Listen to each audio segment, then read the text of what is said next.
Critical Thinking Mastery, From Analysis to Wisdom, a Strategic Guide to Clear Thinking. Prologue, The Moment of Clarity. The conference room on the 42nd floor of the Greystone building felt unusually warm as Malin Harrison stood before the executive board. The morning sun streaming through floor-to-ceiling windows cast long shadows across the polished mahogany table where 12 of the company's most senior leaders sat waiting for her response. "Ms. Harrison," the CEO repeated, his voice carrying a hint of impatience, "you're suggesting we completely restructure our approach to market analysis. That's a bold claim from someone who's been with us for just 18 months. What makes you so certain?" Malin felt the weight of the moment. Her proposal challenged not just conventional wisdom, but also the very frameworks that had guided the company's decision-making for the past decade. Yet as she stood there, she felt a quiet confidence. Not the brash certainty of youth, but the measured conviction that comes from rigorous analysis and clear thinking. This moment was far different from where she had been 3 years ago, when she first realized how deeply flawed her thinking process had been. Back then, she was working as a junior analyst at a smaller firm, drowning in data but struggling to find meaning. She had always been proud of her analytical skills, graduating top of her class, earning accolades for her research, but something was missing. The turning point came during a project that should have been a triumph, but instead became her greatest lesson in the importance of critical thinking. Her team had spent months analyzing market data for a major product launch. The numbers looked perfect. The forecasts were promising. The methodology was sound. Yet within weeks of launch, reality proved their analysis catastrophically wrong. "I remember sitting in my apartment that weekend after the launch failed," Malin would later tell her mates. "I had spreadsheets everywhere, on my laptop, printed and spread across the floor, taped to my walls. I was searching for where we went wrong, but the answer wasn't in the numbers. It was in how we thought about the numbers." That realization began a journey that would transform not just her career, but her entire approach to understanding the world. Malin began to study not just data analysis, but the science of thinking itself. She delved into cognitive psychology, decision theory, and the philosophy of logic. More importantly, she began to apply these insights to real-world problems. She learned that critical thinking wasn't just about being smart or having good analytical skills. It was about developing a systematic approach to understanding complex problems, questioning assumptions, and making better decisions. It required a delicate balance of confidence and humility. The confidence to trust your analysis and the humility to remain open to new information. The hardest lesson, Malin would often say, was learning that being right isn't enough. You have to understand why you're right, and you have to be able to help others see it too. This insight proved invaluable when she began working with cross-functional teams. She discovered that different departments often spoke different languages. Finance saw the world through numbers, marketing through customer narratives, operations through processes. Critical thinking became her bridge between these different perspectives. One particular project illustrated this perfectly. The company was losing market share to a new competitor, and each department had its own explanation. Marketing blamed pricing strategy.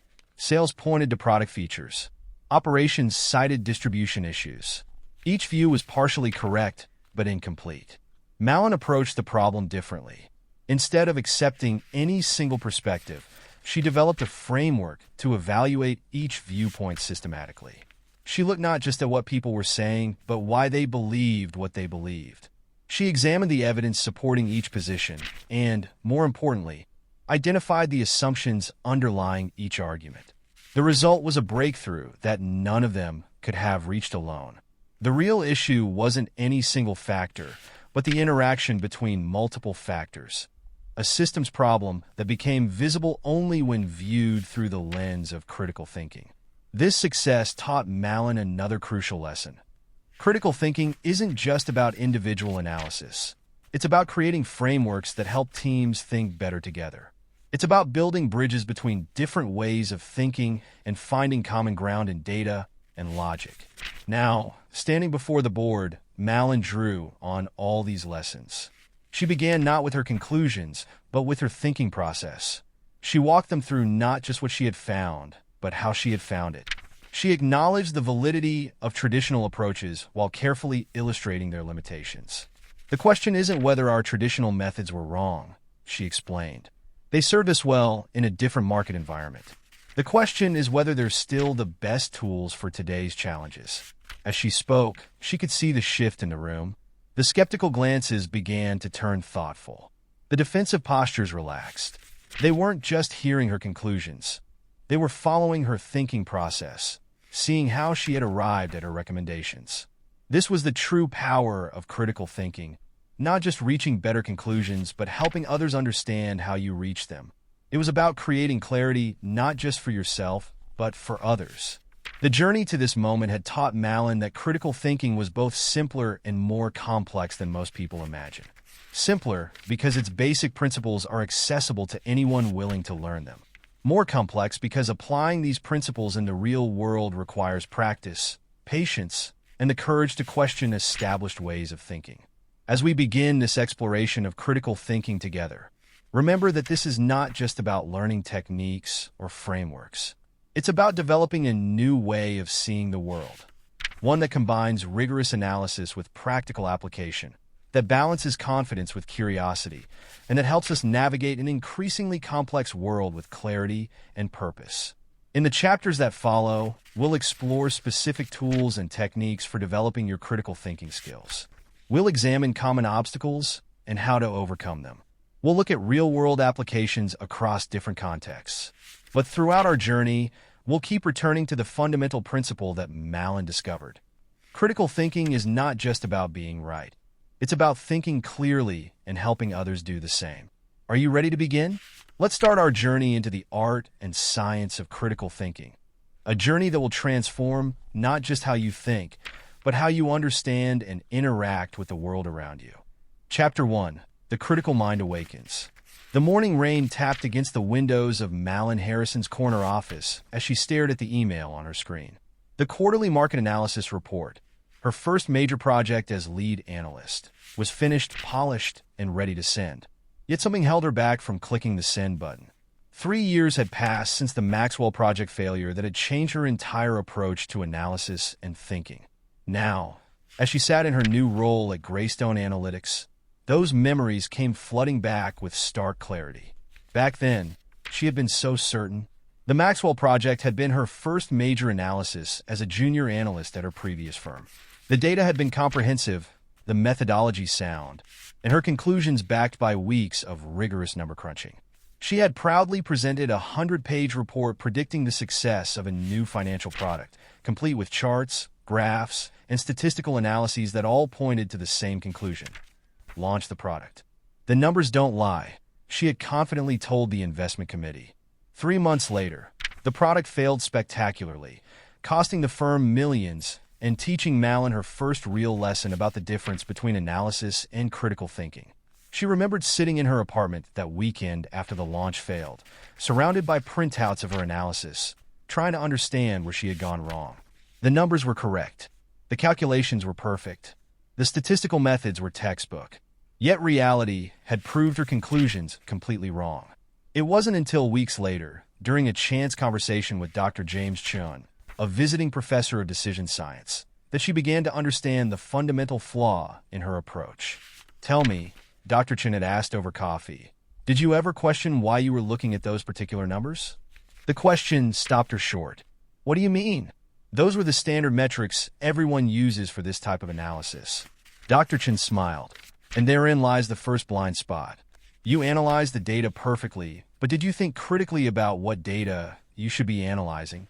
That conversation became the first step in Malin's journey from being merely a skilled analyst to becoming a critical thinker. She began to understand that critical thinking wasn't just about processing information correctly. It was about questioning what information mattered and why.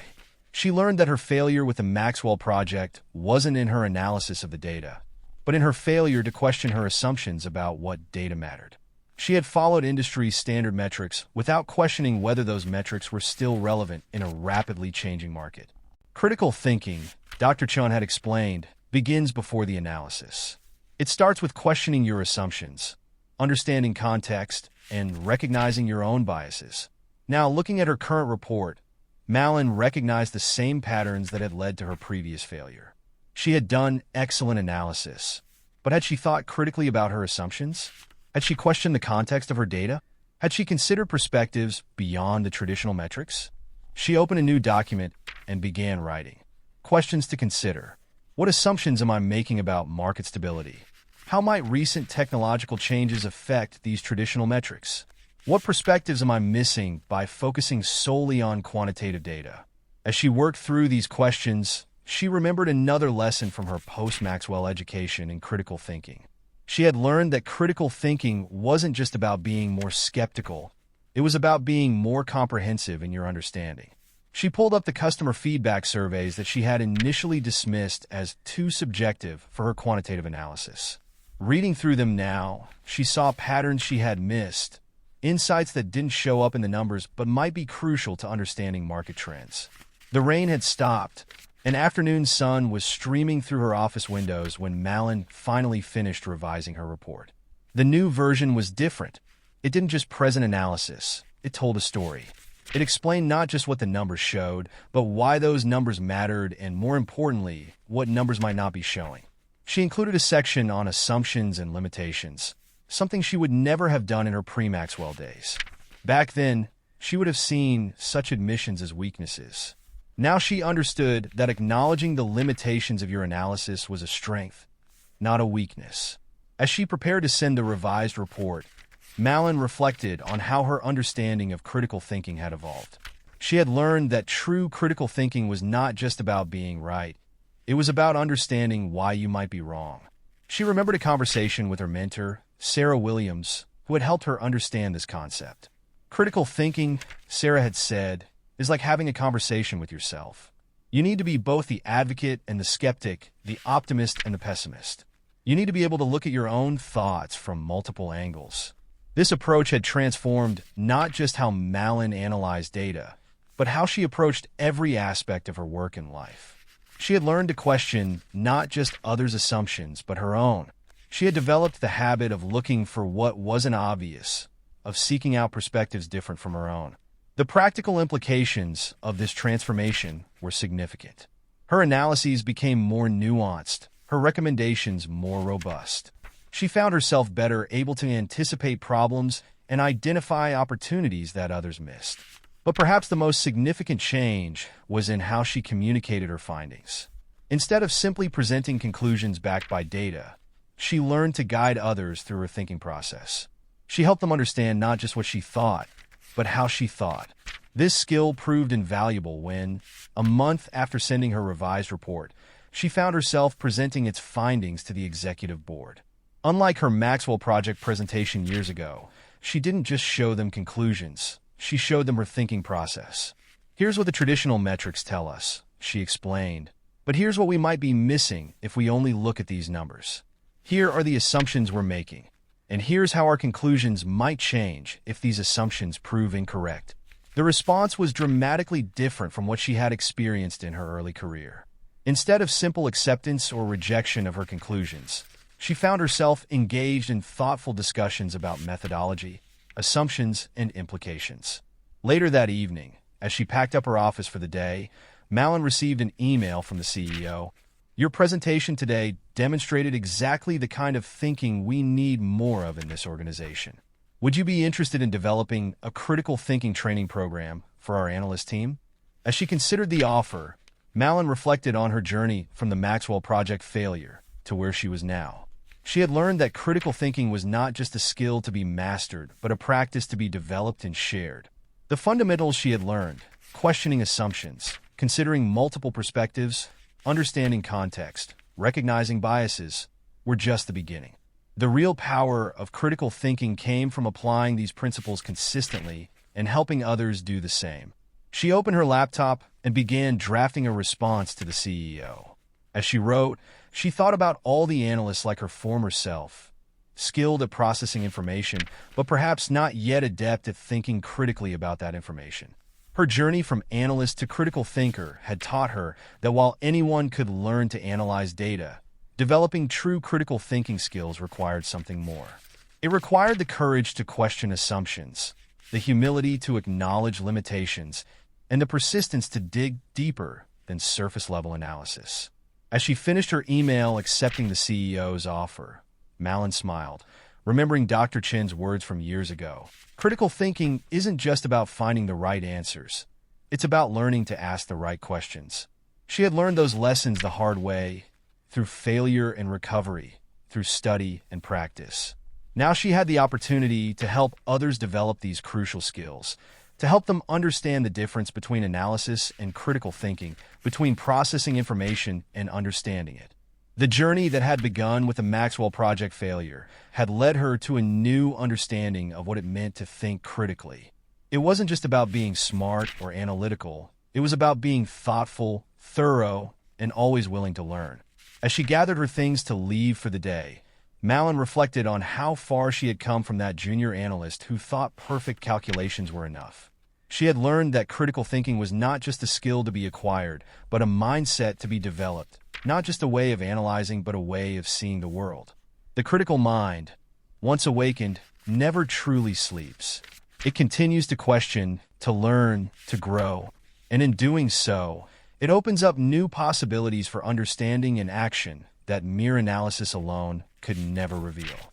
Chapter 2: Foundations of Clear Thinking. The lecture hall was nearly empty when Malin slipped into a seat at the back. It was 6 months after the Maxwell Project failure, and she had been spending her evenings attending Dr. Chen's guest lectures on decision science at the local university. Tonight's topic was mental models and clear thinking. The mind, Dr. Chen began, writing on the whiteboard, is not a camera that captures reality exactly as it is. It's more like an artist who paints reality using the colors and techniques it knows. He turned to face the small audience. Our mental models, the frameworks we use to understand the world, determine what we see and how we interpret it. Malin thought back to her analysis of the Maxwell Project. She had seen what her training had taught her to see: numbers, trends, statistical correlations. But what had she missed? What other colors and techniques might have painted a different picture? After the lecture, she approached Dr. Chen with a question that had been nagging at her. How do you know if your mental models are right? He smiled, gathering his papers. That's the wrong question, Ms. Harrison. The better question is, how do you know when your mental models are limiting you? This conversation led to a weekly mentoring relationship that would transform Malin's approach to thinking. Dr. Chen taught her that clear thinking began with understanding your own thought processes. Their first practical exercise involved analyzing a failed business case. Not the Maxwell Project, but a similar situation at another company. Don't tell me what went wrong, Dr. Chen instructed. Tell me how they were thinking when they made their decisions. Malin spent hours reconstructing the mental models that might have led to the failure. She realized that the company's executives had been operating from a mental model that assumed customer behavior would remain constant despite major technological changes in their industry. Good, Dr. Chen said when she presented her analysis. Now, what mental models are you using to analyze their mental models? The question stopped her short. She realized she was applying her own assumptions about rational decision-making, assumptions that might be just as limiting as those that led to the failure she was analyzing. This recursive thinking, examining not just the subject but how you think about the subject, became a cornerstone of Malin's approach to critical thinking. She began keeping what she called a mental model journal, documenting not just her analyses but her thinking process itself. One evening, while reviewing her journal, she noticed a pattern. In cases where her analysis had proved wrong, she had often started with a conclusion and looked for data to support it, rather than letting the data guide her to a conclusion. This revelation led to her first fundamental principle of clear thinking. Start with questions, not answers. She put this principle to the test when her firm took on a challenging new client, a technology company struggling with declining market share. Instead of immediately diving into market analysis, Malin spent the first week just formulating questions. What assumptions were they making about their market? How did they define their competitive advantage? What evidence supported their current strategy? What evidence contradicted it? This questioning approach revealed something surprising. The company's real problem wasn't declining market share, but a fundamental misunderstanding of who their customers had become. Their mental model of their market was 5 years out of date. Your question saved us from solving the wrong problem, the client CEO told her. We were so focused on market share that we couldn't see our market had changed. Dr. Chen was pleased when she shared this success, but challenged her to go deeper. You've learned to question others' mental models, he said. Now you need to learn to update your own. This led to what Malin called her framework revolution. She realized that while she was helping others question their assumptions, she had built rigid frameworks for her own analysis. These frameworks had become mental models themselves, limiting what she could see. She began experimenting with different approaches to analysis. Instead of always starting with quantitative data, she sometimes began with customer interviews. Instead of looking for patterns that confirmed her hypotheses, she actively searched for evidence that might contradict them.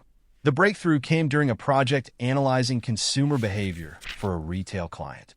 Instead of relying solely on sales data and market research, she immersed herself in the customer experience. She spent days observing shoppers, conducting interviews, and even working as a store clerk. The insights she gained couldn't have come from data analysis alone. She saw how customers actually made decisions, not through the rational cost-benefit analysis her models assumed, but through a complex interplay of emotions, social influences, and practical considerations. This experience led to her second fundamental principle. Reality is always more complex than your model of it. Dr. Chen nodded when she shared this insight. Now you're beginning to think clearly, he said. Clear thinking isn't about simplifying reality to fit your models. It's about developing models flexible enough to capture reality's complexity.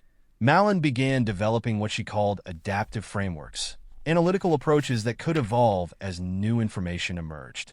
Instead of trying to force data into predetermined categories, she created frameworks that could expand and adjust based on what she discovered. This approach was tested when her firm took on a major strategy project for a global manufacturer.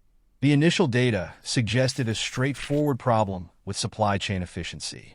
But Malin's adaptive framework allowed her to see connections between seemingly unrelated factors: employee satisfaction, quality control issues, and market positioning.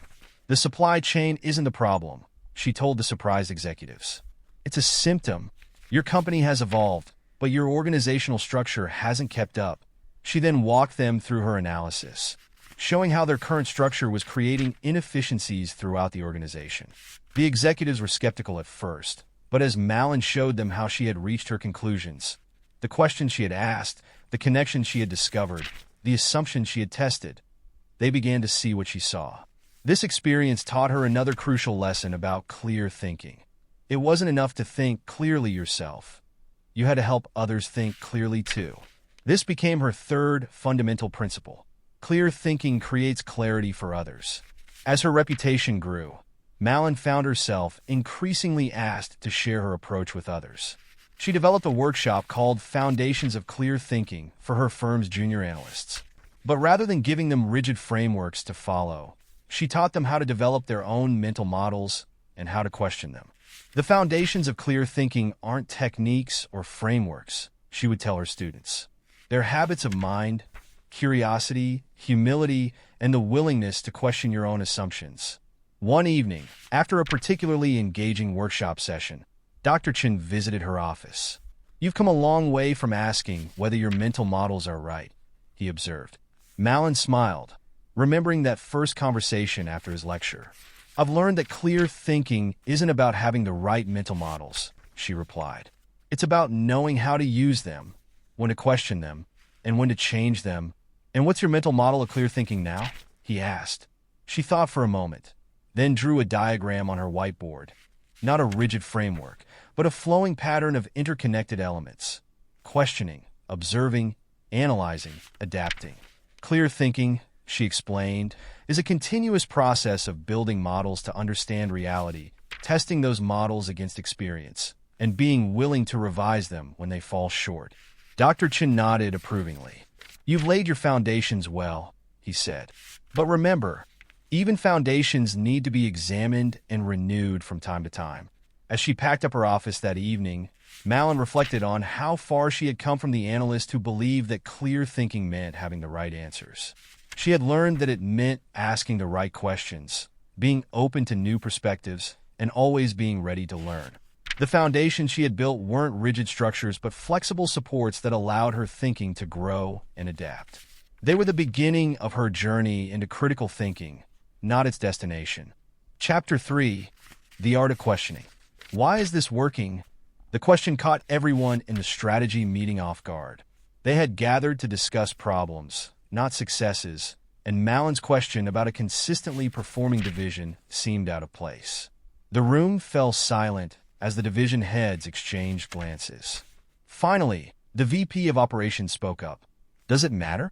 That division is meeting all its targets. Malin smiled, remembering a similar conversation with Dr. Chen years ago. Understanding why something works, she said, can be just as important as understanding why something fails. Her journey into the art of questioning had begun during a crucial project shortly after her work with Dr. Chen. She had been tasked with analyzing a competitor's successful market entry, a standard competitive analysis project that would have once meant simply gathering data on market share, pricing strategies, and customer acquisition rates. But Malin had learned that the quality of her analysis depended on the quality of her questions. Instead of just asking what the competitor had done, she began asking why they had made specific choices and how those choices had interacted with market conditions. This approach led her to an unexpected discovery. The competitor's success wasn't due to their strategy.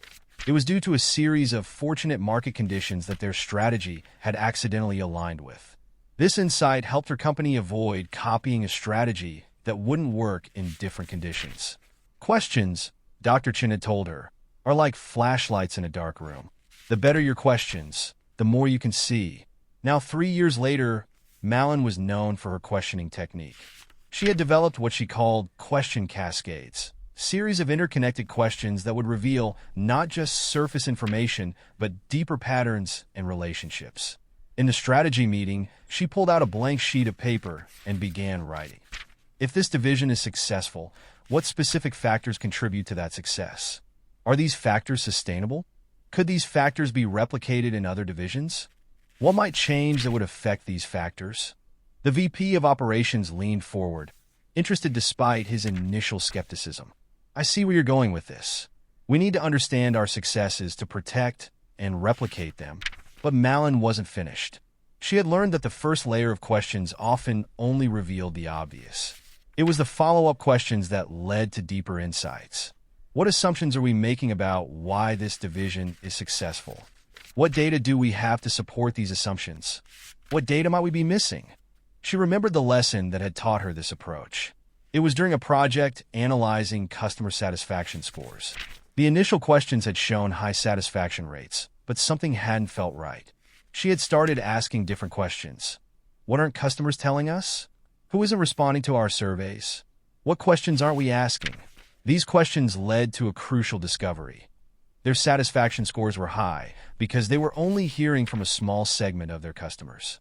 The majority weren't responding at all, and when she investigated why, she uncovered serious issues that the standard questions had missed. The art of questioning, she explained to her team, isn't just about asking good questions. It's about asking the right questions in the right sequence. She had developed this understanding through numerous projects, each teaching her something new about the power of questions. She learned that timing mattered. The same question asked at different points in a discussion could yield very different responses. One particularly memorable project involved a merger between two technology companies. The standard due diligence questions had all been asked and answered, but Malin felt something was missing. She began asking questions about company culture, employee expectations, and unstated assumptions. These questions revealed potential conflicts that could have derailed the merger. By identifying these issues early, the companies were able to address them before they became problems. Questions, she told her team, are not just about gathering information. They're about creating understanding. This philosophy had transformed how she approached problem solving. Instead of rushing to find answers, she would spend time crafting questions that would illuminate the real issues. In the strategy meeting, her question cascade had led the team to a surprising realization. The division's success wasn't just due to good management or market conditions. It was because they had accidentally created a culture of continuous learning and adaptation. So the real question, the VP of Operations said, understanding dawning in his eyes, is how do we cultivate that same culture in other divisions? Malin nodded, but she wasn't done. She had learned that the most powerful questions often came after what seemed like the natural conclusion. And what might we be missing even in that question? She asked. What assumptions are we making about culture and how it spreads? The discussion that followed was one of the most productive the team had ever had. By questioning their assumptions about success, they uncovered insights that would have remained hidden if they had focused only on problems. Later that evening, as Malin updated her question journal, a practice she had maintained since her early days with Dr. Chin, she reflected on how her approach to questioning had evolved. She had learned that questions weren't just tools for gathering information. They were instruments for creating clarity, challenging assumptions, and generating new insights. More importantly, she had learned that the art of questioning wasn't just about technique. It was about cultivating a genuine curiosity about how things worked and why. As she closed her journal, she remembered something Dr. Chan had told her. The quality of your life is determined by the quality of your questions. She had come to understand that this was true, not just in analysis and problem solving, but in every aspect of life. The questions we ask shape how we see the world and what we can understand about it. The art of questioning, she had learned, was really the art of seeing more clearly and helping others to see more clearly too. Chapter 4. Logic and Reasoning in Practice. The whiteboard in Malin's office was covered with a complex diagram of boxes, arrows, and annotations. At its center was a simple question. Why do our most profitable customers keep leaving? It was 2 a.m., and she had been working on this problem for weeks. Customer churn analysis should have been straightforward: gather the data, identify patterns, make recommendations. But something about the standard approach wasn't working. Malin thought back to a conversation she'd had with Dr. Chin about logic and reasoning. Most people think logic is about following rules, he had said. But true logical thinking is about understanding how things connect. The customer churn problem had started simply enough. The data showed that their most profitable customers, those who had been with the company the longest and spent the most, were leaving at an increasing rate. The obvious logical conclusion was that something had changed to make these valuable customers unhappy. But Malin had learned that obvious logical conclusions could be deceiving. She remembered her first lesson in practical logic shortly after the Maxwell project. Dr. Chin had given her a simple puzzle. If all successful products meet customer needs, and this product meets customer needs, is it necessarily successful? Her immediate answer had been yes. It seemed to follow logically. But Dr. Chin had shown her the flaw in this reasoning. Meeting customer needs is necessary for success, he explained, but not sufficient. You've assumed that A leads to B, therefore B must lead to A. That's a logical fallacy. This lesson had transformed how Malin approached problem solving. She learned to distinguish between necessary and sufficient conditions, between correlation and causation, between valid arguments and merely persuasive ones. Now, looking at her whiteboard, she began to apply these principles to the customer churn problem. She drew a new diagram, this time mapping out the logical relationships between different factors. Customer longevity, higher profitability, customer longevity, more established habits, market changes, new alternatives, established habits, resistance to change. Suddenly, she saw something she had missed. What if their most profitable customers weren't leaving because they were unhappy? What if they were leaving because they were the most established and therefore the most vulnerable to market disruption? This insight led her to look at the data differently. Instead of focusing on satisfaction metrics, she began examining how long-term customers adapted to changes in the company's products and services. The pattern she discovered was surprising. The company had been modernizing its services, assuming all customers would appreciate the improvements. But their most established customers found these changes disruptive to their familiar routines. We've been using valid logic with faulty premises, she explained to her team the next morning. We assumed customer longevity meant greater loyalty. But what it really meant was greater investment in the status quo. This realization led to a completely different approach to customer retention. Instead of trying to force long-term customers to adapt to new systems, they developed transition programs that help these customers maintain their familiar routines while gradually introducing new features. The success of this project taught Malin something crucial about logic and reasoning in practice.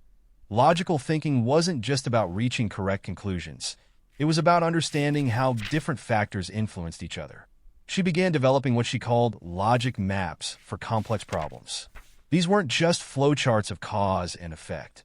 They were detailed analyses of how different factors interacted, what assumptions underlaid these interactions, and what evidence supported these assumptions.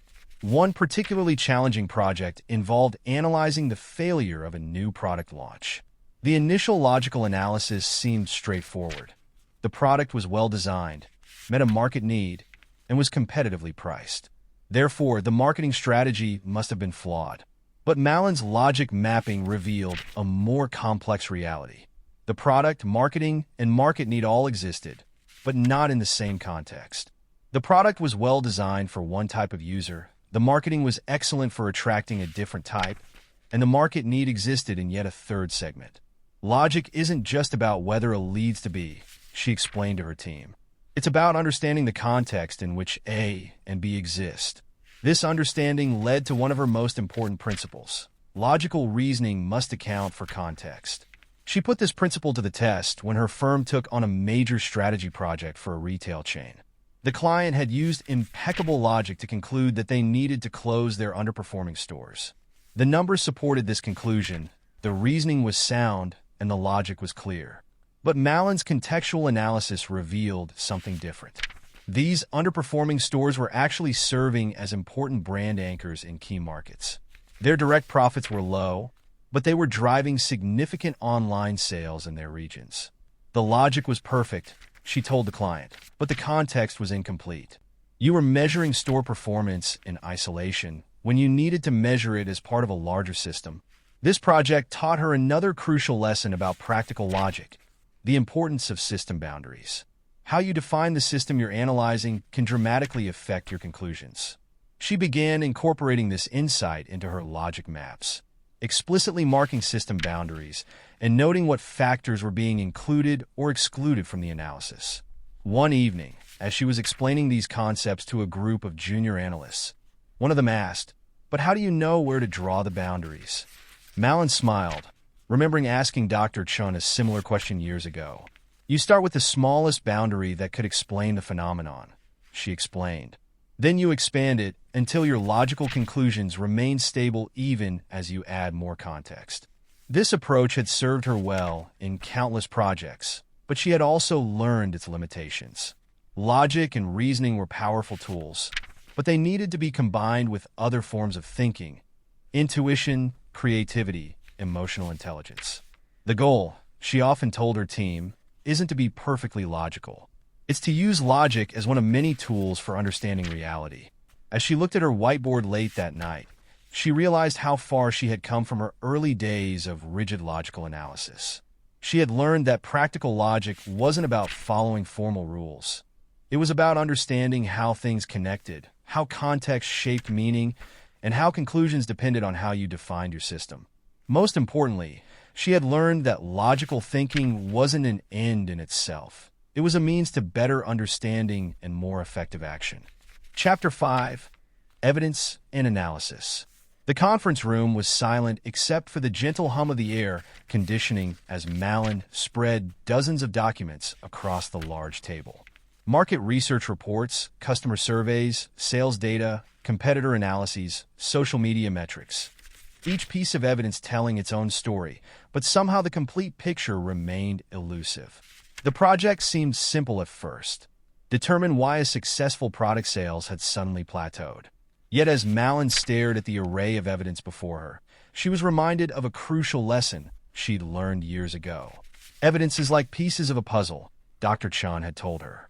But unlike a puzzle, you never have all the pieces, and you're not sure what picture you're trying to create.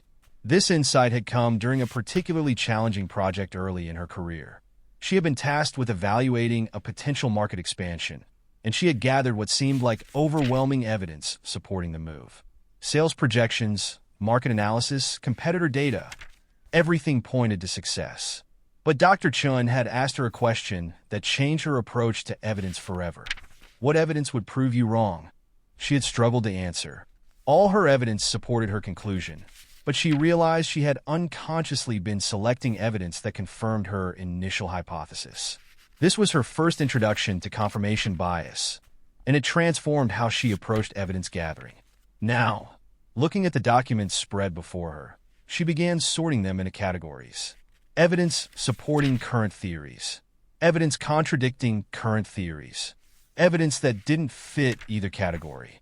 Missing evidence that should exist if current theories were correct. This last category had become one of her most powerful analytical tools. She had learned that what evidence was missing could be just as important as what evidence was present. Look, she explained to her team the next morning, pointing to gaps in their data. If our assumption about changing customer preferences is correct, we should see corresponding shifts in these metrics. The fact that we don't suggest we're missing something. This observation led them to dig deeper, conducting new research that revealed an unexpected factor. Their product hadn't plateaued because of changing customer preferences, but because of changes in how customers were discovering and evaluating products in their category.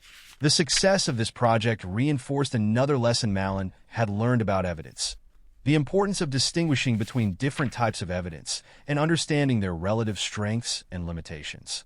She remembered a conversation with Dr. Chen about this. Not all evidence is created equal, he had said, but that doesn't mean weaker evidence is worthless. Sometimes smoke signals are all you have to work with. This wisdom had proved invaluable during a project analyzing emerging market trends. The quantitative data was limited, but there were numerous smoke signals: social media discussions, early adopter behaviors, small-scale market tests.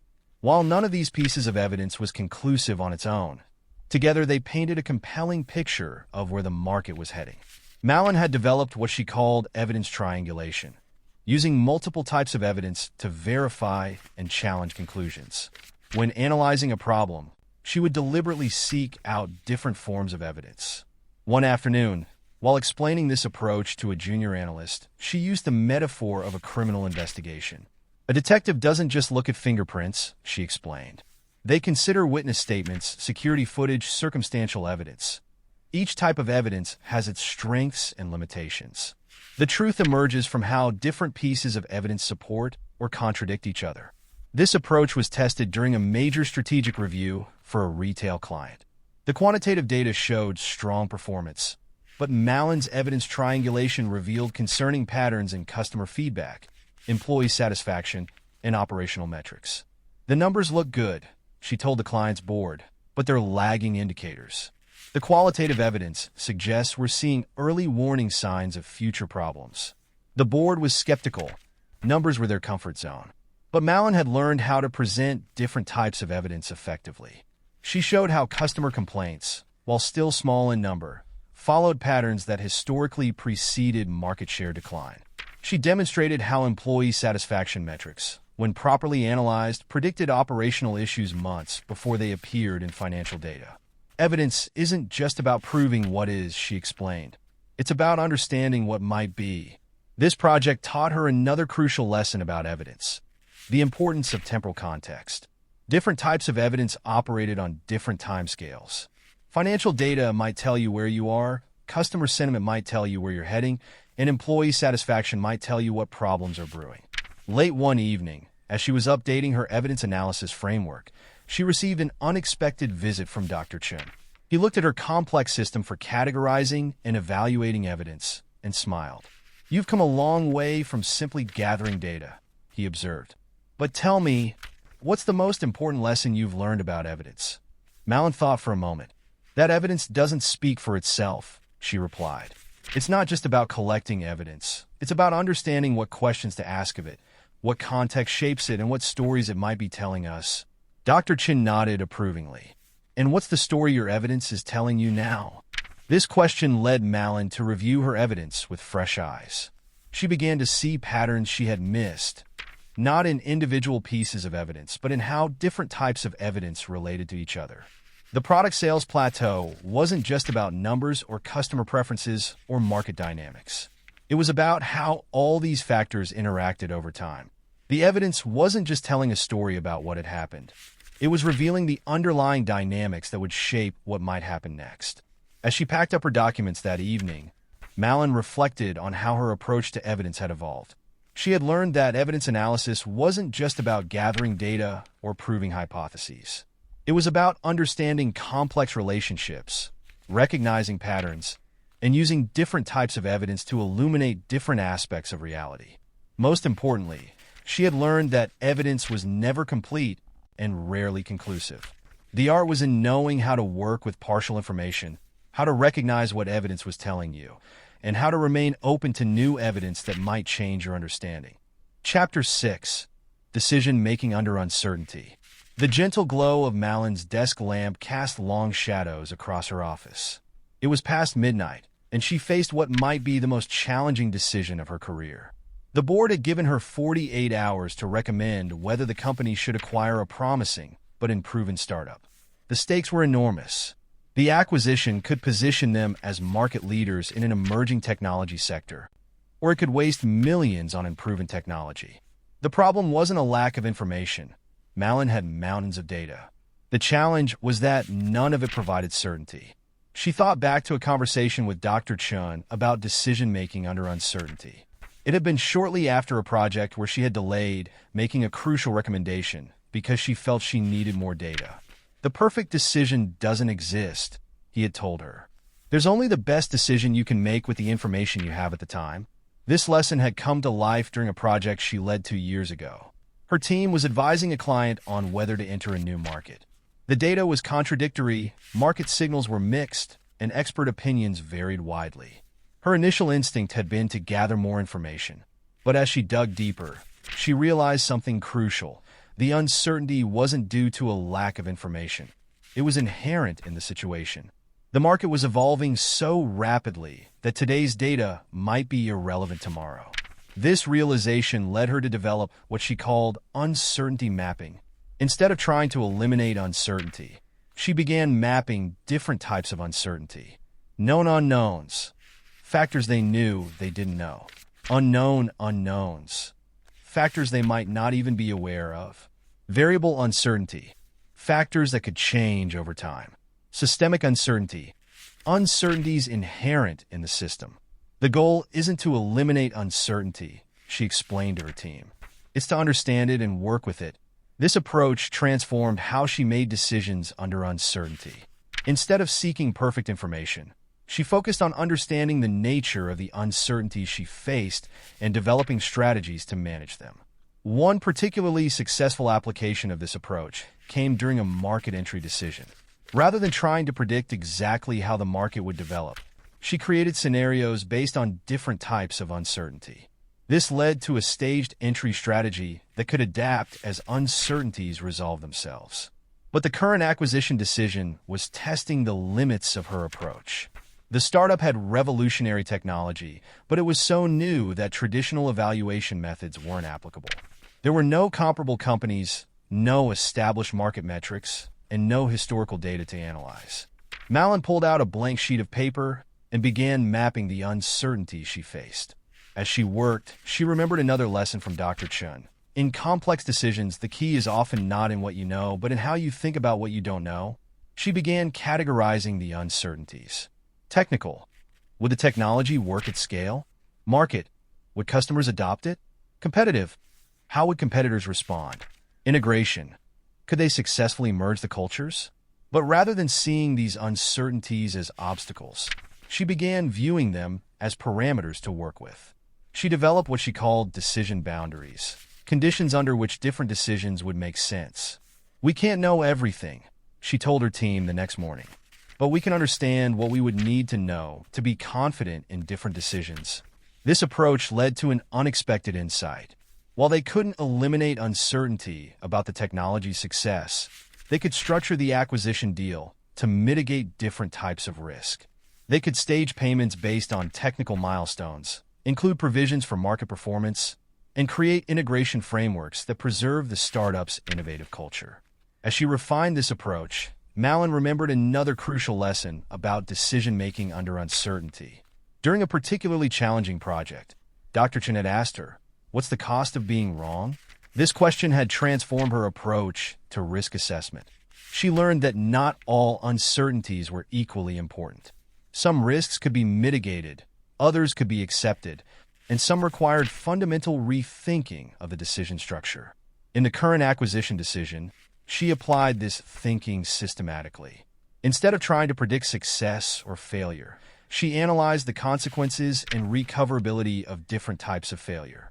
This led to a more nuanced understanding of the decision's risk profile. Late that night, as she finalized her recommendation, she received an email from Dr. Chen. Somehow, he always seemed to know when she was wrestling with important decisions. Remember, he wrote, uncertainty is not your enemy. It's the context in which all important decisions are made. This reminder helped crystallize her thinking.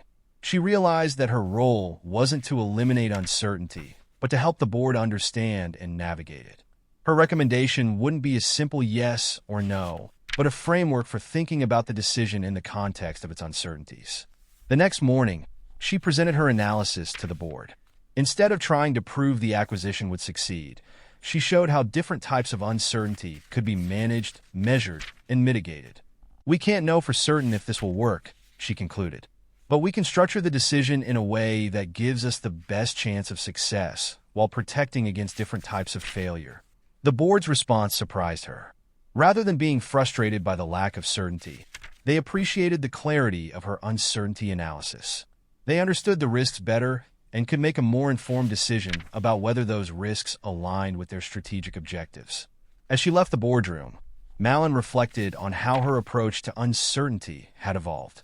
She had learned that the key to decision-making under uncertainty wasn't in trying to predict the future perfectly, but in understanding the nature of the uncertainties you face and developing strategies to work with them. Most importantly, she had learned that uncertainty wasn't a barrier to good decision-making. It was the context in which all significant decisions were made.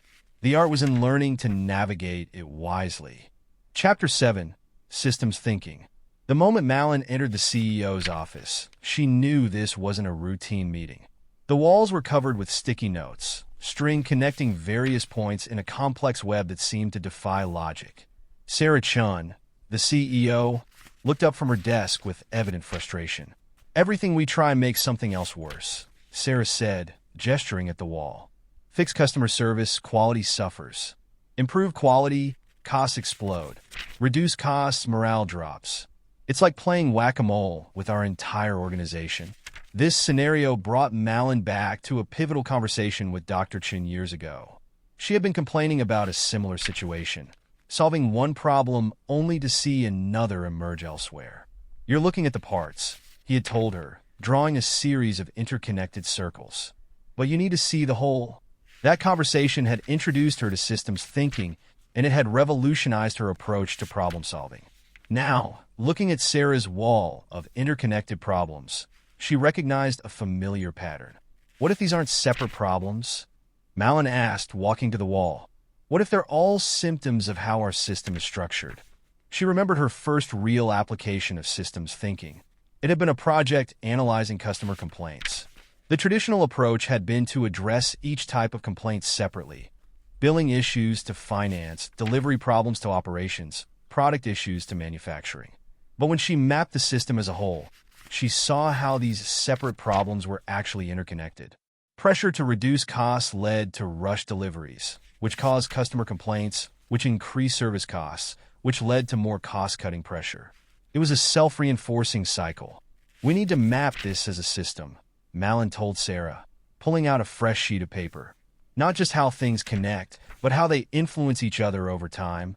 She began drawing what she called an influence map, showing not just connections, but the nature of those connections, reinforcing loops, balancing loops, delays, and feedback mechanisms.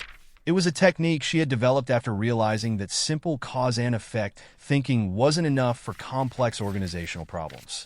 As they worked, Malin shared a story about her own journey into systems thinking. She had been working on a market analysis project when she noticed something odd. Their competitors' actions seemed to be following a pattern, but not in response to market conditions, as everyone assumed. When she mapped the system, including competitor behaviors, market responses, and time delays, she saw that the pattern emerged from the structure of the industry itself. Companies weren't just reacting to the market. They were reacting to each other's reactions, creating predictable cycles of competition and cooperation. The key insight, Malin explained to Sarah as they worked, isn't just that everything is connected. It's understanding how those connections create behavior patterns over time. She drew another diagram, this time showing how their current organizational challenges created self-reinforcing cycles. Cost-cutting measures led to reduced training time, which decreased service quality, which increased customer complaints, which raised costs through rework and compensation, which triggered more cost-cutting. But here's the interesting part, Malin said, adding another layer to the diagram. These patterns don't just happen once.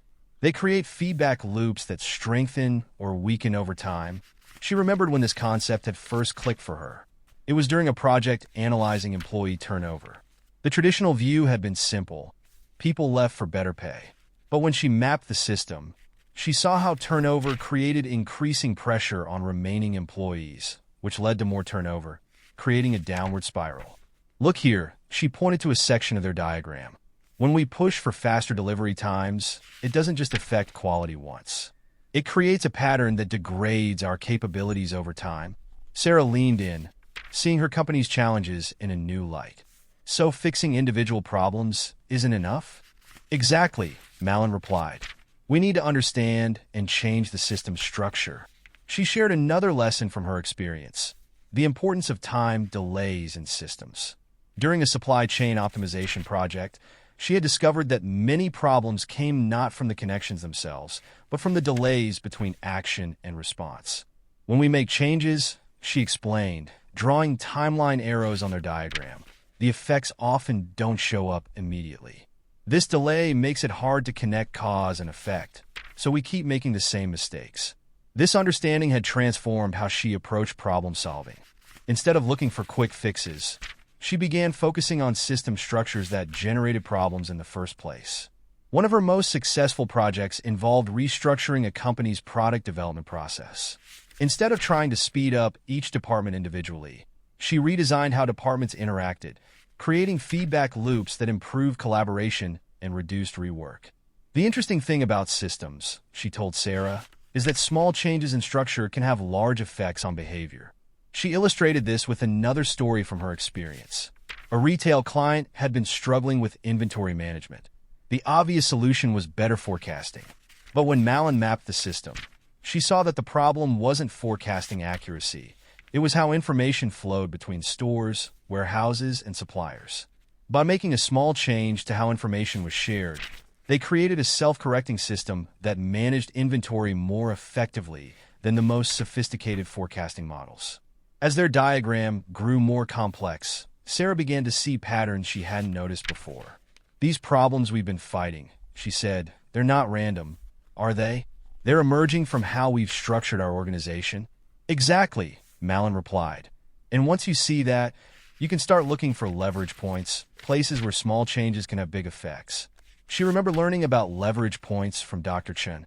The art of systems thinking, he had told her, isn't in seeing everything. It's in seeing what matters. This principle had guided one of her most innovative projects, redesigning a company's incentive system. Instead of trying to create perfect metrics for each department, she focused on how incentives influence behavior patterns across the organization.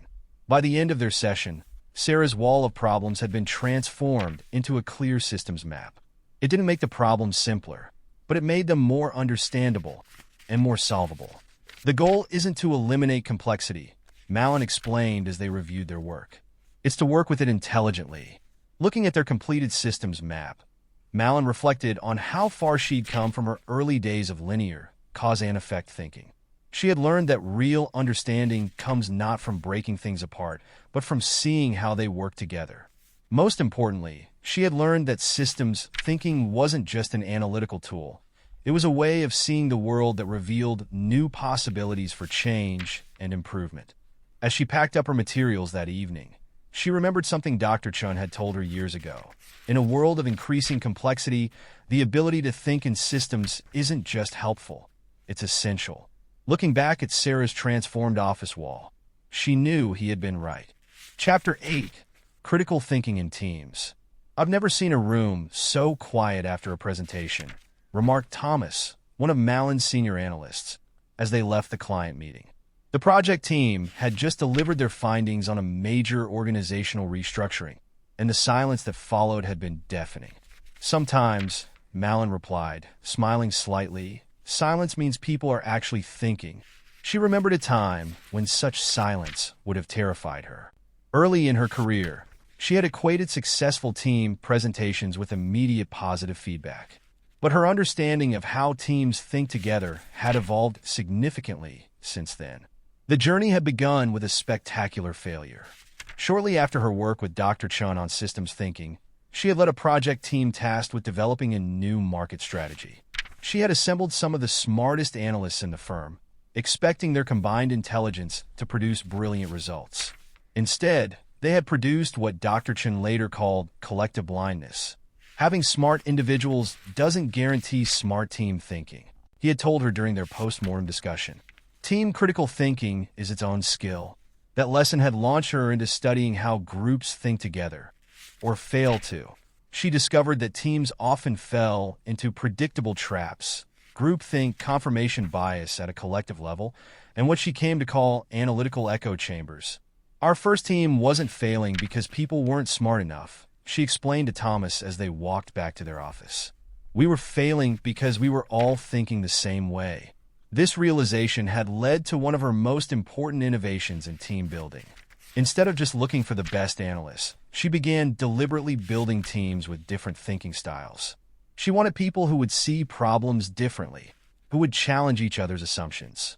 One of her most successful teams had included Sarah, a data scientist who trusted only numbers; Marcus, a former anthropologist who specialized in qualitative research; and Elena, a systems thinker who excelled at seeing connections. Their discussions had often been heated, but their conclusions were invariably stronger for it. "The key," she told her team leaders, "isn't to eliminate conflict. It's to make conflict productive." She had learned this lesson the hard way during a project analyzing a failed product launch. The team had initially been so focused on maintaining harmony that they had missed crucial warning signs. Everyone had seen the problems, but no one wanted to be the voice of dissent. In response, Malin developed what she called structured disagreement, formal processes for teams to challenge each other's thinking constructively. She assigned team members to argue for different perspectives, regardless of their personal views. She created specific times for playing devil's advocate. "We're not just looking for different opinions," she explained during team training sessions. "We're looking for different ways of thinking about the problem itself." This approach was tested during the recent restructuring project. The client had expected a straightforward analysis of organizational efficiency. But Malin's team, with its diverse thinking styles, had seen something different. The data analysts had found patterns in productivity metrics. The behavioral specialists had identified cultural factors. The systems thinkers had mapped interconnections between departments. Each perspective revealed a different aspect of the organization's challenges. But the real breakthrough, Malin told Thomas, wasn't in having different perspectives. It was in how we learned to integrate them. She had developed specific techniques for this integration. Teams would map out their thinking processes explicitly, showing not just their conclusions but how they reached them. They would identify their assumptions and trace how those assumptions influence their analysis. "It's like thinking out loud, but as a group," she explained to new team members. "We're not just sharing what we think, we're sharing how we think." This transparency helped teams build on each other's insights rather than just arguing for their own views. It also made it easier to identify and correct flaws in thinking before they led to bad conclusions. The recent project had demonstrated the power of this approach. When the data revealed unexpected patterns in departmental performance, the team didn't just analyze the numbers. They explored how different departments thought about performance, how cultural factors influence measurement, and how systemic issues affected outcomes. "That silence after our presentation?" Malin said to Thomas as they reached their office. "It happened because we didn't just give them answers. We showed them a new way of thinking about their questions." She remembered something Dr. Chun had told her about team thinking. The goal isn't to make everyone think alike. It's to help them think together. This principle had guided her approach to team leadership. Instead of trying to enforce consensus, she focused on building teams' capacity for collaborative thinking. She taught them how to question effectively, how to disagree productively, and how to synthesize different perspectives. But perhaps her most important lesson about team critical thinking had come from an unexpected source: failure. During one particularly challenging project, her carefully constructed team process had completely broken down.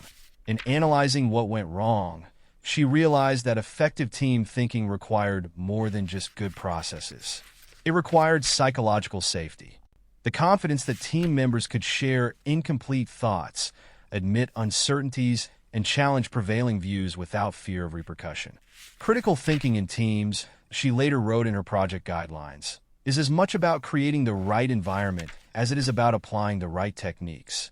As she settled back at her desk that evening, Malin reflected on how her understanding of team critical thinking had evolved. She had learned that it wasn't just about combining individual analytical capabilities. It was about creating conditions where different ways of thinking could interact and evolve. Most importantly, she had learned that team critical thinking was more than just a work process.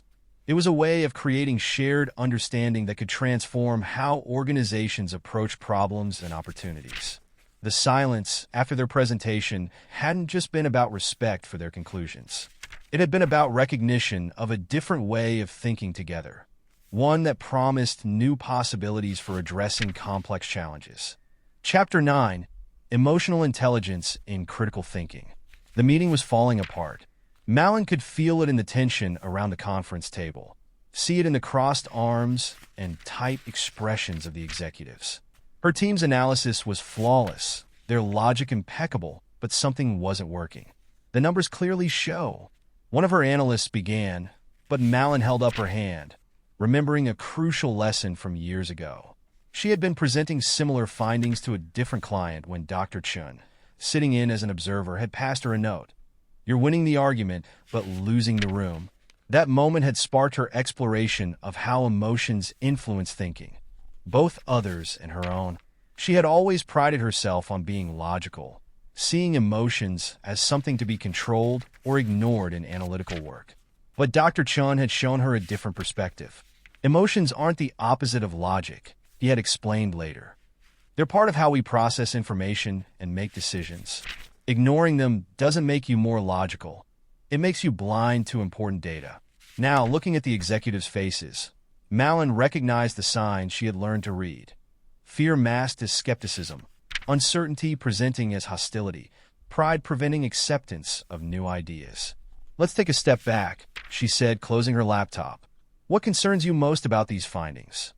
The shift in approach was subtle but immediate. Instead of defending against the analysis, the executives began sharing their real concerns about job security, about change, about loss of status. The numbers hadn't changed, but by acknowledging the emotional context, Malin opened up a different kind of conversation. She remembered her first conscious attempt to integrate emotional intelligence into her analytical work.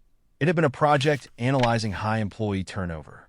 The data showed clear patterns, but it wasn't until she started paying attention to emotional cues during interviews that she understood the real story. People weren't just leaving for better salaries, she explained to her team later. They were leaving because they didn't feel valued. The numbers showed us what was happening, but emotions told us why. This insight led her to develop what she called emotional mapping, a systematic way of incorporating emotional data into analytical frameworks. She taught her teams to observe and document emotional responses alongside traditional metrics. When someone dismisses data that contradicts their view, she would explain, that's not just bias. It's often fear or insecurity speaking. Understanding that emotion helps us present our findings more effectively. One of her most successful applications of this approach came during a major change management project. Instead of just presenting logical arguments for change, her team mapped the emotional landscape of the organization. Where resistance was strongest, where support could be found, what fears needed to be addressed. "We're not just managing processes," she told her project leads. "We're managing hopes and fears, pride and uncertainty. These emotions aren't obstacles to change. They're part of the reality we need to understand and work with." The breakthrough in her understanding of emotional intelligence in critical thinking came during a particularly challenging merger analysis. The financial models supported the merger, the market analysis was positive, and the synergies were clear. Yet something felt wrong. What are we missing? She asked Dr. Chun during one of their regular discussions. You're analyzing the organizations, he replied. But are you understanding them? This question led Malin to look beyond the numbers. She began spending time in both companies, observing how people work together, listening to their stories, feeling the rhythm of their cultures. Culture isn't just about organizational charts and stated values, she explained to her team. It's about how it feels to work there, about the unspoken rules and shared emotions that guide behavior. The merger analysis transformed when they incorporated this emotional understanding. They discovered that while the companies looked compatible on paper, their emotional cultures were fundamentally different. One valued stability and precision, creating a culture of careful deliberation. The other prized innovation and speed, fostering an environment of rapid experimentation. These aren't just different ways of working, Malin told the board. They're different ways of feeling about work. Ignoring these emotional realities would doom the merger, regardless of how good the numbers look. This project taught her another crucial lesson about emotional intelligence and critical thinking. Emotions weren't just individual experiences. They could be systematic and structural. Organizational emotions are as real as organizational charts, she wrote in her project notes. They shape how information flows, how decisions are made, and how change happens.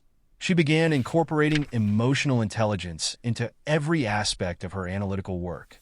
When interviewing stakeholders, she paid attention not just to what they said, but how they said it.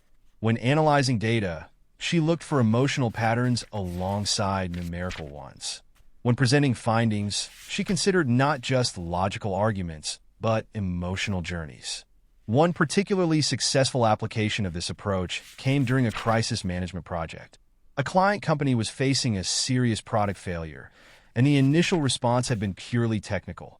Fix the problem, minimize liability, manage costs. But Malin's team took a different approach. They mapped both the technical issues and the emotional impact on customers, employees, and stakeholders. This dual analysis revealed that the biggest threat wasn't the technical failure, but the breach of trust it represented.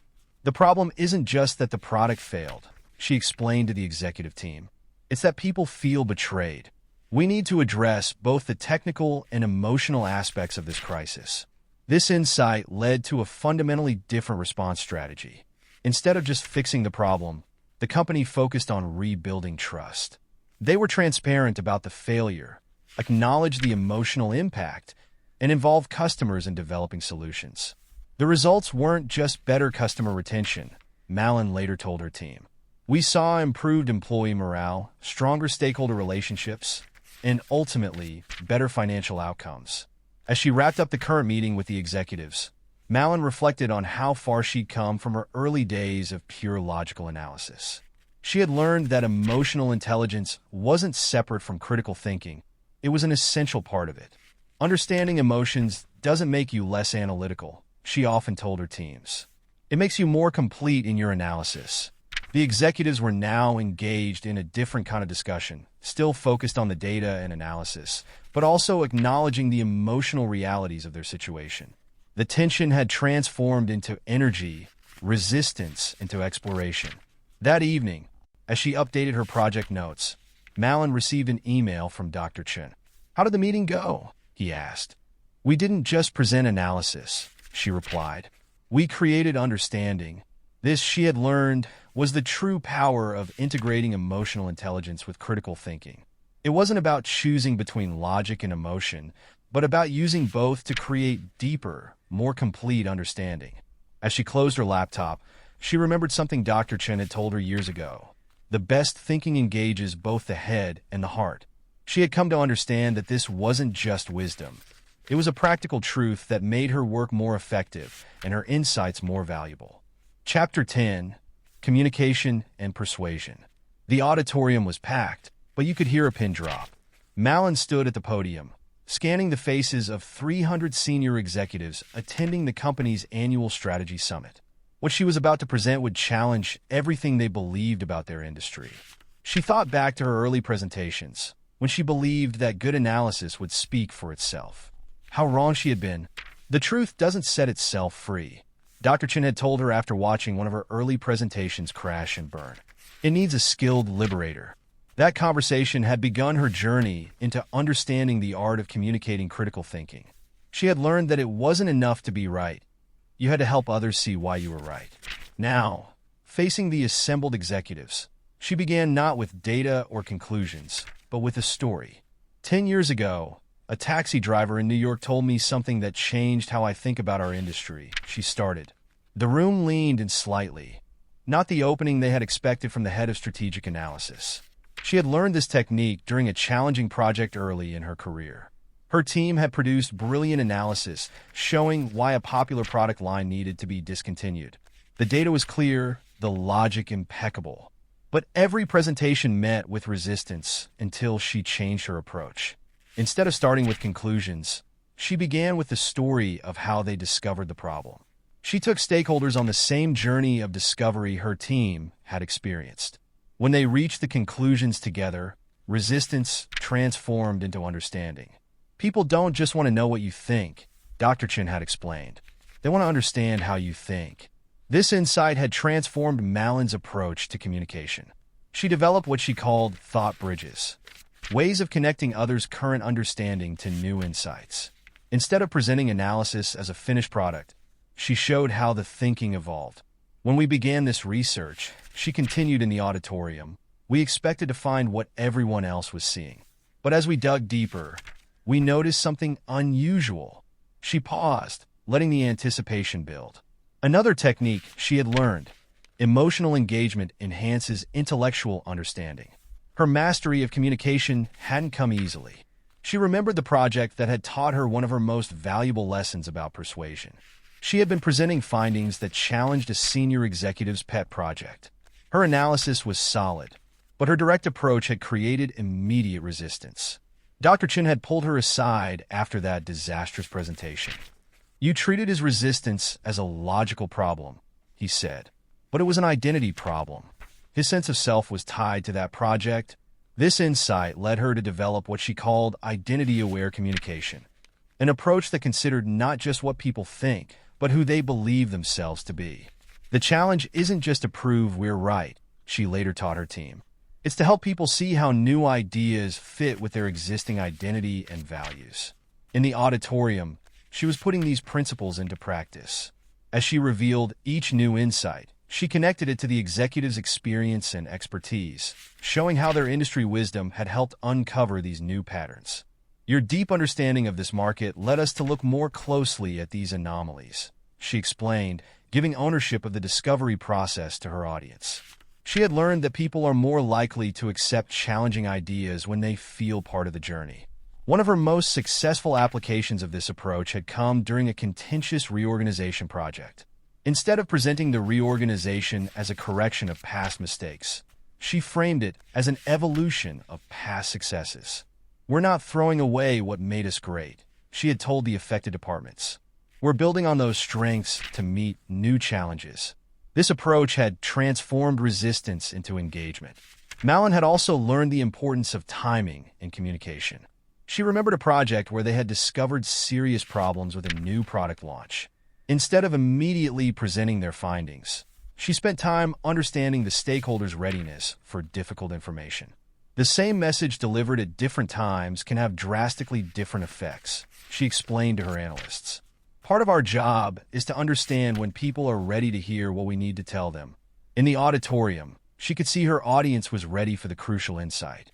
The story had engaged them, the data had intrigued them, and their own expertise had been acknowledged. Now they were prepared for the paradigm shift. What this means, she said, pausing for emphasis, is that our industry isn't just changing. It's transforming into something entirely new. The silence that followed wasn't resistance. It was absorption. She had learned to recognize different types of silence: the silence of rejection, the silence of confusion, and this kind, the silence of deep processing. She remembered Dr. Chen's words. True persuasion isn't about winning arguments. It's about creating new understanding. As she concluded her presentation, Malin knew that while not everyone would immediately agree with her conclusions, they would all engage with them. She had given them not just data and analysis, but a new way of thinking about their industry. The questions that followed were thoughtful and probing. Another sign she had succeeded. She had learned that good communication doesn't end conversation. It starts better ones. Later that evening, reviewing her notes, Malin reflected on how her approach to communication and persuasion had evolved. She had learned that effective communication of critical thinking required more than just clear exposition. It required understanding of human psychology, respect for identity and values, and careful attention to timing and context. Most importantly, she had learned that true persuasion wasn't about defeating others' ideas, but about helping them discover new ones. It was about building bridges between what people know and what they need to understand. The best communication, she wrote in her project diary, doesn't just transfer information. It transforms understanding. Chapter 11. Problem Framing and Solution Design. The diagram on Malin's whiteboard looked like a tangled web of arrows and boxes. At its center was a simple question. Why are we losing our best clients? It was 3 a.m., and she had been wrestling with this problem for hours. The client, a major consulting firm, had initially framed it as a pricing issue. But something about that framing felt wrong.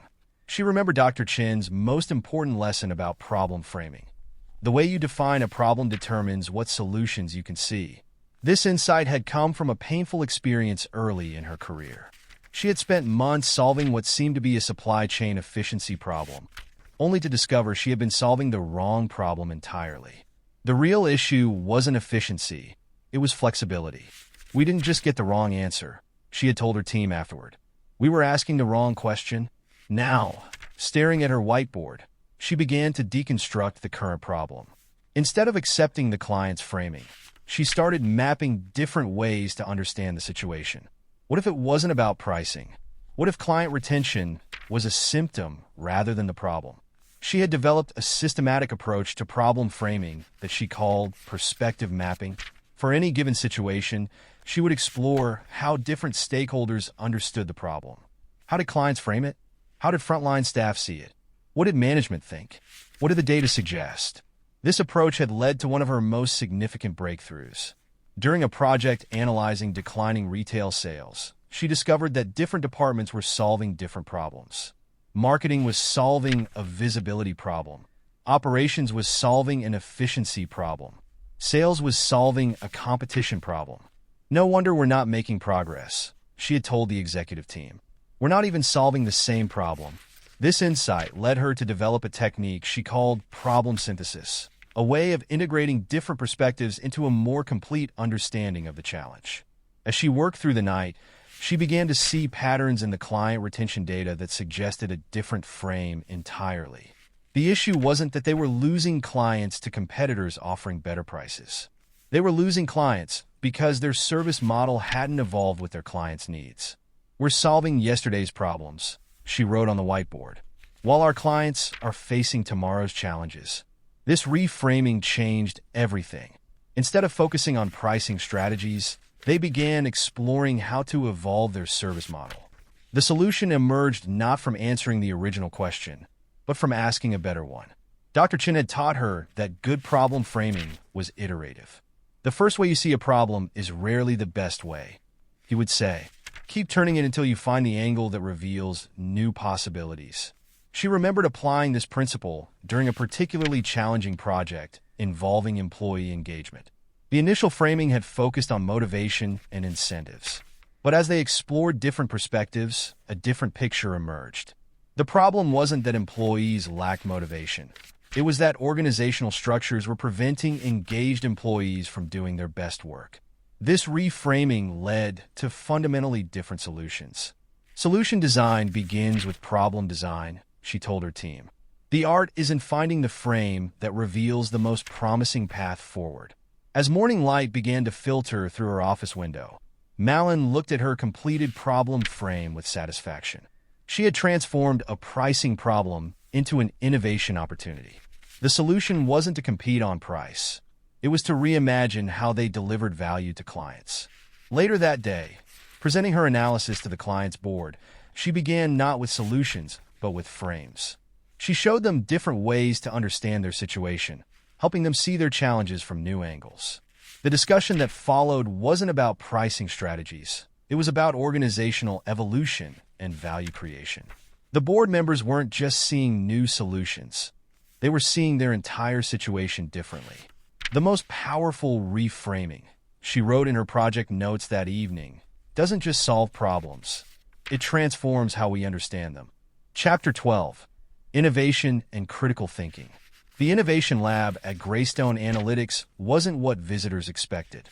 Instead of sleek technology and whiteboards covered in buzzwords, they found a space that looked more like a detective's investigation room.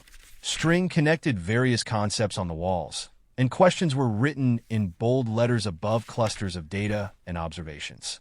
Innovation isn't about having new ideas, Malin explained to a group of visiting executives. It's about seeing new connections. She had learned this lesson through failure. Early in her career, she had equated innovation with brainstorming, generating as many ideas as possible. But Dr. Chun had shown her a different approach. Innovation without critical thinking is just random guessing, he had told her. The key is to understand the problem space so deeply that new possibilities become visible. This insight transformed how Malin approached innovation. She developed what she called systematic innovation, a process that combined creative exploration with rigorous analysis. The breakthrough came during a project for a struggling retail chain.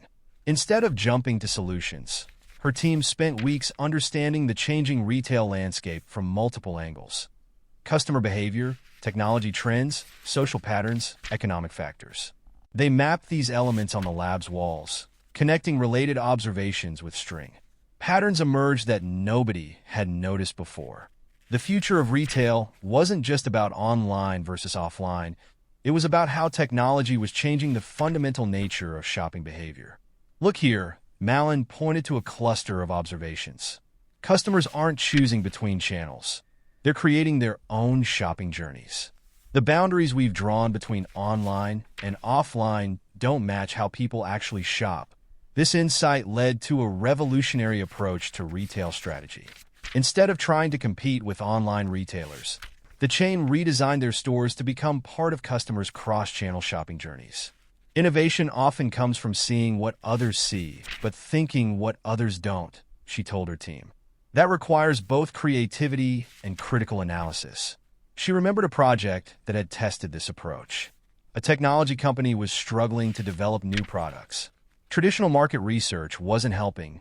Customers couldn't articulate needs for products that didn't exist yet. Malin's team applied critical thinking to innovation. They analyzed not just what customers said they wanted, but what their behavior revealed about underlying needs. They examined failed products to understand why they failed.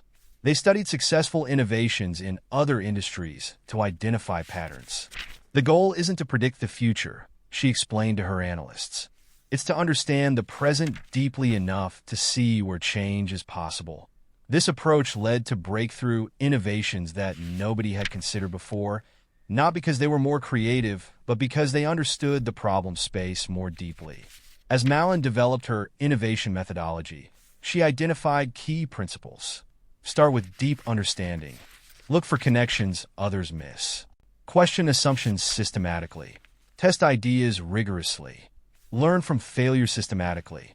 These principles help transform Greystone Analytics from a traditional consulting firm into an innovation powerhouse.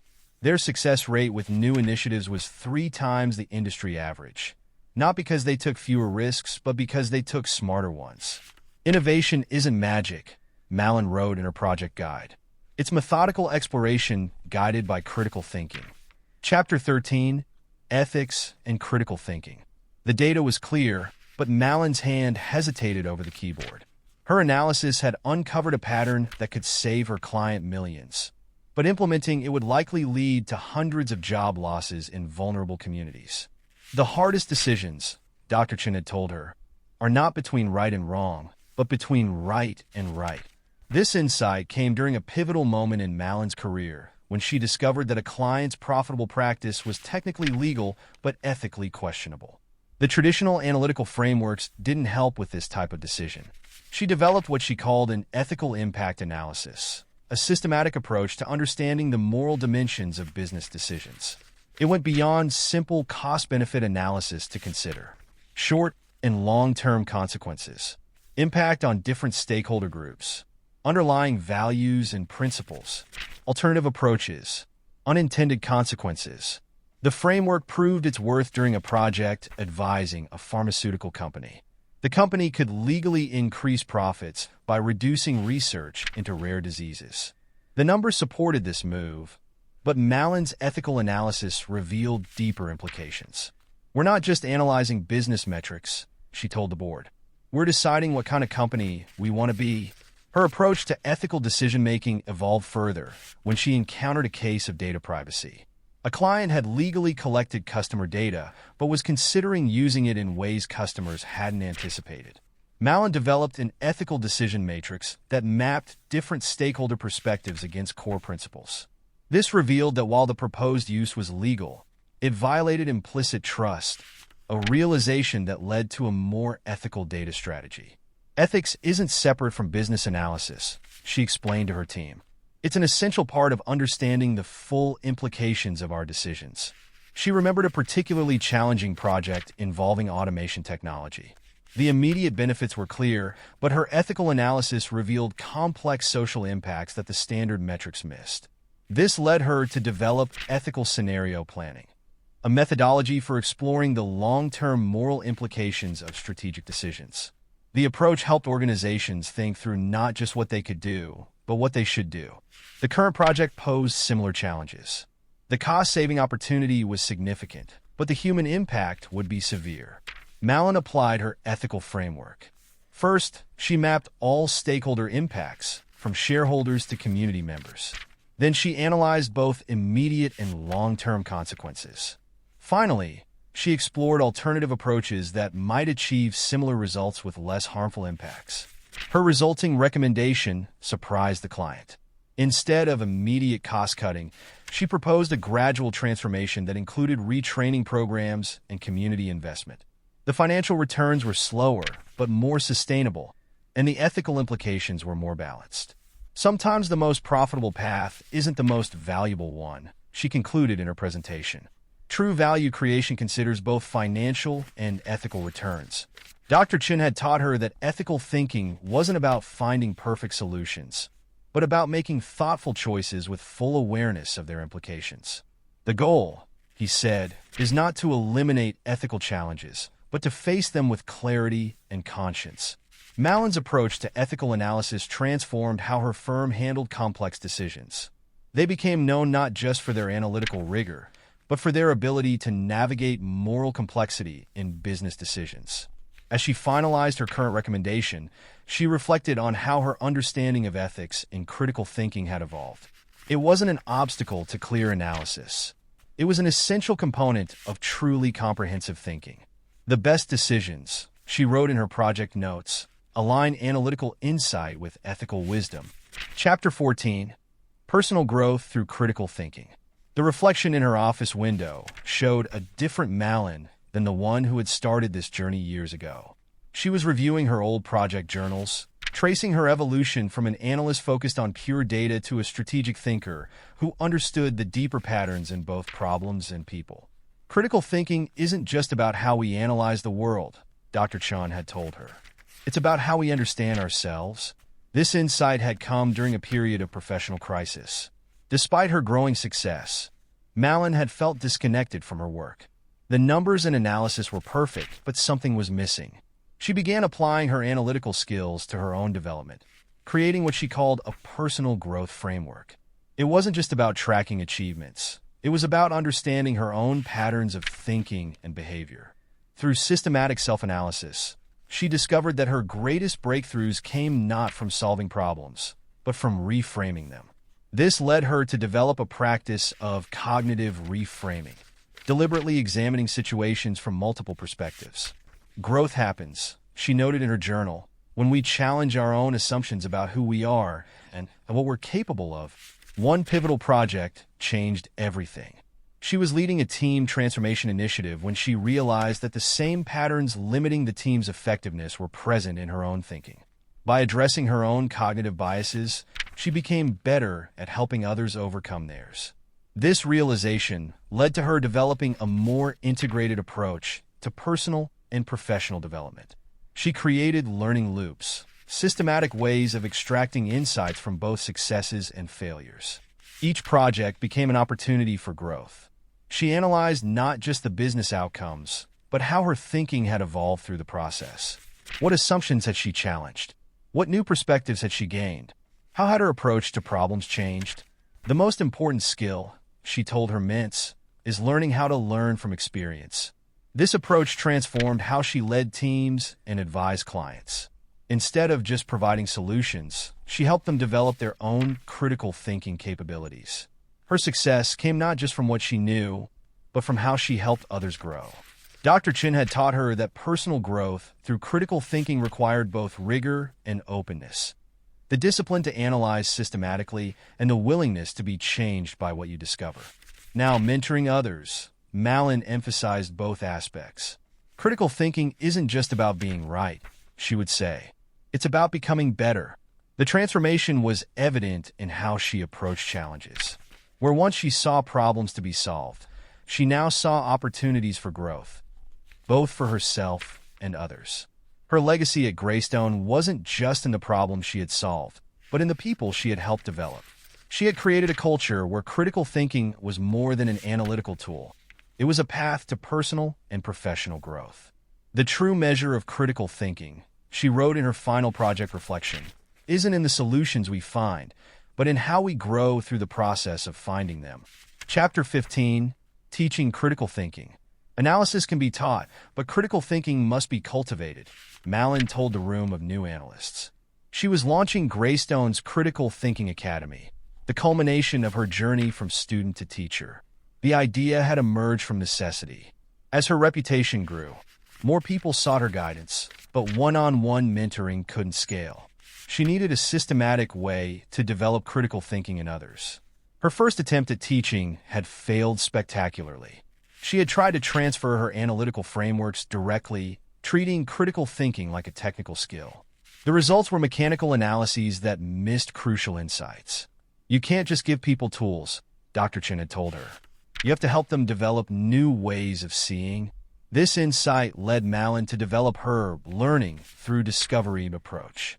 Instead of presenting solutions, she created structured experiences that led people to discover principles themselves. She started with simple cases that revealed common thinking traps. Each case was carefully designed to challenge assumptions and reveal the limitations of conventional analysis.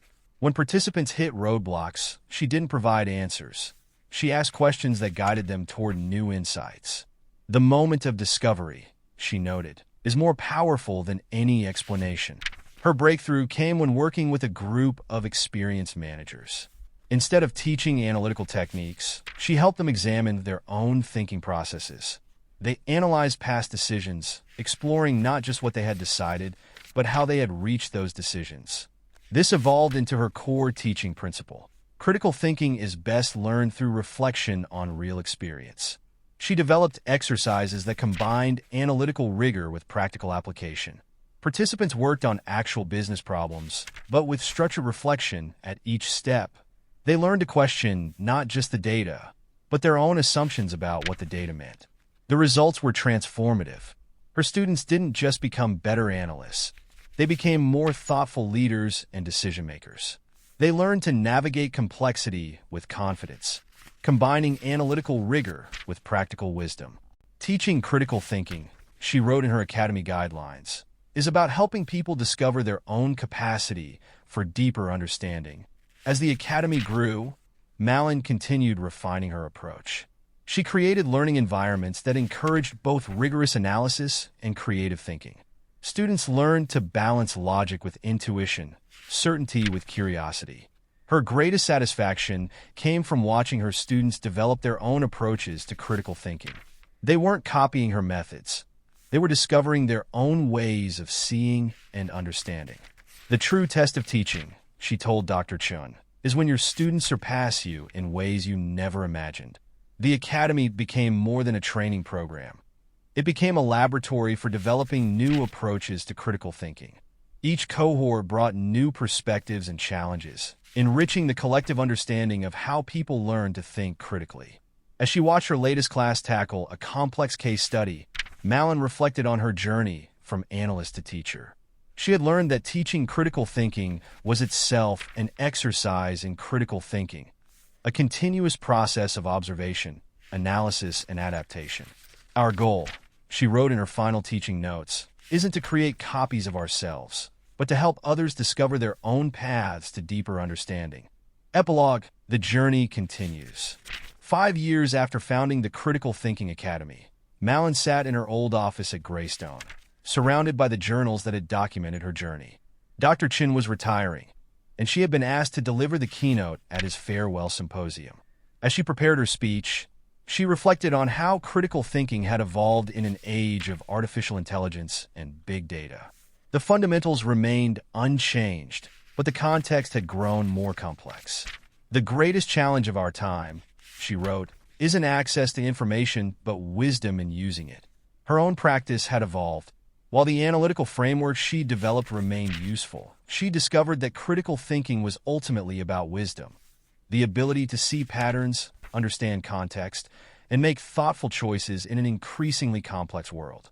She thought about her students, now leaders in their own right, each developing unique approaches to critical thinking.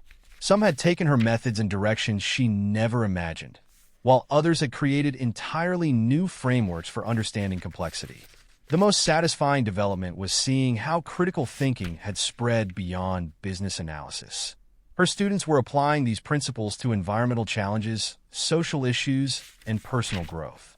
They had understood that critical thinking wasn't just a professional skill. It was a way of engaging with the world. Dr. Chin's last email to her had captured this perfectly. Critical thinking isn't a destination. It's a journey of continuous discovery. Looking at the next generation of analysts and leaders, Malin saw not just practitioners of analytical methods, but explorers charting new territories of understanding. They were learning not just to solve problems, but to ask better questions, see deeper patterns, and imagine new possibilities. The future of critical thinking, she wrote in her final note, lies not in having all the answers, but in asking ever better questions. The journey that had begun with a failed analysis had led her to a deeper understanding of how we think, decide, and grow. But more importantly, it had shown her that this journey never truly ends. There are always new patterns to discover, new questions to ask, and new ways of understanding the world around us.